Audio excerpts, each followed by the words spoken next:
Bonjour à tous, aujourd'hui je viens vous parler d'un projet porté par la Fondation Sulubay, un projet d'académie de la mer. La Fondation Sulubay, c'est une fondation qui œuvre aux Philippines, dans une zone située à l'est de Palawan et qui a pour objectif la restauration écologique, en particulier des récifs coralliens.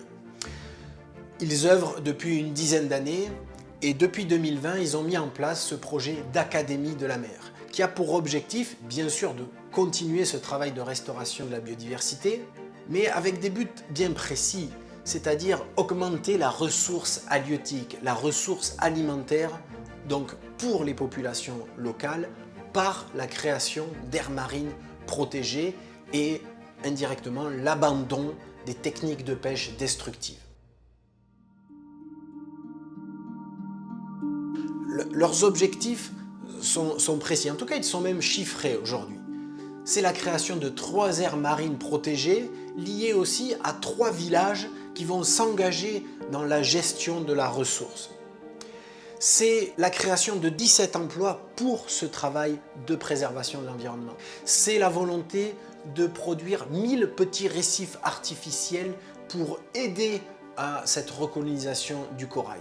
Et c'est sur ces récifs artificiels l'ambition de poser 5000 greffes de corail. Vous voyez, c'est des chiffres précis. Et pour atteindre ces objectifs chiffrés, ils vont s'aider de techniques innovantes. Pour ça, ils vont utiliser les outils les plus modernes, l'ADN environnemental qui permet un petit peu, et la bioacoustique qui permettent à l'aveugle d'estimer si l'écosystème s'enrichit, voir s'il va dans le bon sens.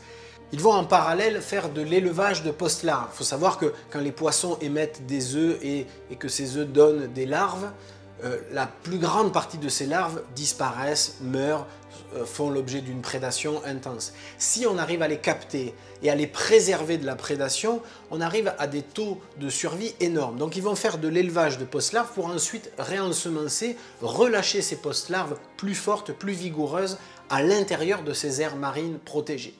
Mais c'est aussi s'intéresser à l'impact socio-économique engendré par ces aires marines protégées. Pour cela, une bourse de thèse CNRS sera mise en place pour faire une étude sur le long terme.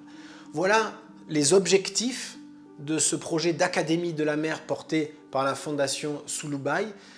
C'est un projet chiffré avec des outils pour le mesurer et c'est pour toutes ces raisons que je suis enthousiaste et que je soutiens et que j'aurai à cœur de suivre ce projet d'Académie de la mer porté par la Fondation Sulubay.